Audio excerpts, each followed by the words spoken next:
শুভেচ্ছা। বাতিল কমিটির বাতিল সমন্বয়কদের জন্য দুঃখ হয়। কথিত বৈষম্য বিরোধী টোকাই গ্রুপের মাঝারি ও ছোট লেভেলের নেতাদের উদ্দেশ্যে কিছু কথা বলি। যারা মুখ্য সমন্বয়ক, সমন্বয়ক, সহ সমন্বয়ক, বাচ্চা সমন্বয়ক ইত্যাকার নানাবিধ নাম দিয়ে গত 1 বছর বাংলাদেশ ধাপিয়ে বেরিয়েছ, তাদের উদ্দেশ্যে কিছু কথা বলি। চাঁদাবাজি, ধান্দাবাজি, মব সন্ত্রাস করে সাধারণ জনগণ ও ব্যবসায়ীদের জীবন তামা করে দিয়েছ। আমরা সবাই রাজা, আমাদের এই রাজার রাজত্বে রাজা ভেবে রীতিমতো রাজত্ব করে বেরিয়েছ দেশের এ মাথা থেকে ও মাথা। তোমরা মৃত্যুর সারিতে পড়ে গিয়েছ। এ থেকে আপাতত তোমাদের মুক্তি নেই। রিয়াদের গ্রেপ্তার হতে পারে তোমাদের জন্য ঘুম ভাঙানোর সাইরেন। গুলশান থেকে রিয়াদ গ্রেপ্তারের পর এক নোটিশে তোমাদের আক্ষরিক অর্থেই টোকাই বানিয়ে দেওয়া হয়েছে। তোমাদের সকল কমিটি বাতিল করা হয়েছে। তোমাদের এখন কোনো পরিচয় নেই। গত 1 বছর যা যা করেছ সব কিছুর হিসাব এখন তোমাদের দিতে হবে। যার জন্য করলে চুরি, সেই এখন তোমাদের চোর সাব্যস্ত করে বিচার দাবি করবে। খেয়াল করে দেখো, তোমাদের ইমাম সার্জিস কিংবা মাসুদের বাড়ির নতুন দালান, শত গাড়ির শোডাউন কিংবা বিলাসবহুল জীবন নিয়ে যখন অভিযোগ উঠেছে, তখন তাদের কিন্তু কিছুই হয়নি। এনসিপি উল্টো তাদের প্রোটেকশন দিয়েছে। মিডিয়াতেও কোনো মাতামাতি দেখা যায়নি। শুধু এই 2 জনই না, নাহিদ, হাসনাত, ডারবি, নাসির থেকে শুরু করে এনসিপির প্রথম সারির সবাই 2 হাতে কামিয়ে নিয়েছে। তাদেরও এখনো পর্যন্ত কিছু হয়নি। কিন্তু একই যাত্রায় তোমাদের ব্যাপারে ফল ভিন্ন হবে। রিয়াদের ঘটনা তার প্রমাণ। ইনডেমনিটি সকলের জন্য সমান না। চট্টগ্রামের বিরাট সমন্বয়ক রাফিকে দেখো, বন্দরে বাণিজ্য করেই শত কোটি টাকা কামিয়ে নিয়েছে। সেই কথা তোমাদের লোকজনই বলছে। বিয়ে শাদী করে এখন সে বিদেশ যাত্রার পরিকল্পনায় আছে। সুইজারল্যান্ডের ভিসা তার ক্যান্সেল হলেও দুবাইয়ের 5 বছর মেয়াদী গোল্ডেন ভিসা করা আছে। অতএব সে যে কোনো সময় চম্পট দিবে।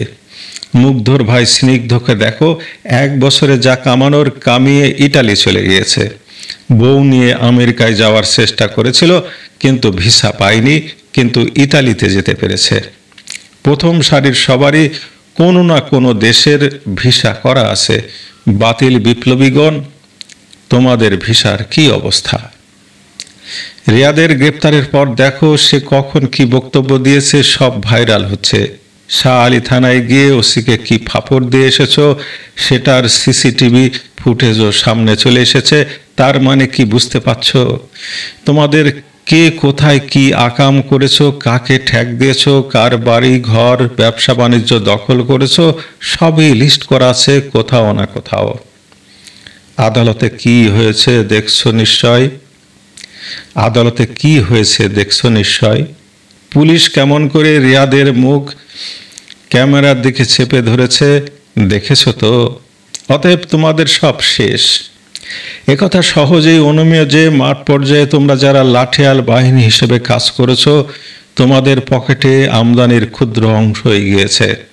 সিংহভাগই নিয়ে গেছে তোমাদের ইমাম, তার বাপ, ভাই, চাচা, শালা ও বিশেষ স্বজনরা।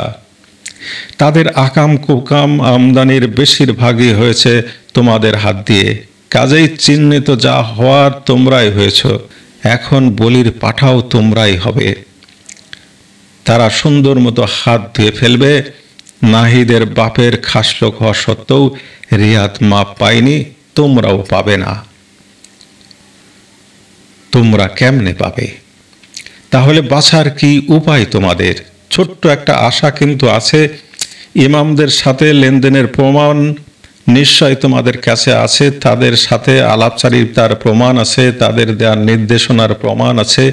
সেগুলোই কিছুটা বাঁচাতে পারে তোমাদের। এসব যথাযথভাবে জোগাড় করে রাখো, সংরক্ষিত করে রাখো নিরাপদ জায়গায়। না থাকলে জোগাড় করো এসব প্রমাণ। যখন পুলিশ ধরবে সুন্দর মতো তাদের হাতে দিয়ে দিবে। মনে রাখবে, পুলিশ বড় মাছ ধরতে চায়, তোমাদের মতো চুনোপুটি না। কাজেই তোমরা যদি বড় মাছ ধরিয়ে দিতে পারো, বড় রকমের দায় আরেকজনের উপর চাপিয়ে দিতে পারো যথাযথ প্রমাণ দিয়ে, তাহলে কিছুটা অনুকম্পা তোমরা পাবে। এটাই তোমাদের বাঁচার একমাত্র পথ। পালিয়ে বাঁচার উপায় নেই। নিজে না হয় পালিয়ে গেলে কিছুদিনের জন্য, কিন্তু বাড়িতে যে নতুন দালান তুলেছ, ব্র্যান্ড নিউ গাড়ি কিনেছ, সেগুলো কোথায় নিয়ে যাবে? লাখ টাকার কুরবানি যে আওয়াজ এলাকায় দিয়েছ, সেটা ভুলিয়ে দিবে কেমনে? পরিবার কই যাবে? জায়গায় জায়গায় আকাম কুকামের প্রমাণ রেখে এসেছ, সেগুলো কিভাবে মুছবে? ধরাকে সরা জ্ঞান করে সাধারণ মানুষের জীবনের নাভিশ্বাস তুলে ফেলেছ। কে তোমাদের আশ্রয় দিবে? মানুষ শুধু একটা সুযোগের অপেক্ষায় আছে। অতএব কাফফারা তোমাদের দিতেই হবে। কাজেই সাজা একা খাটবে নাকি জামাতের সাথে ইমামকে নিয়ে খাটবে, সেই সিদ্ধান্ত তোমাদের নিতে হবে। ধন্যবাদ বন্ধুরা, ভালো থাকবেন।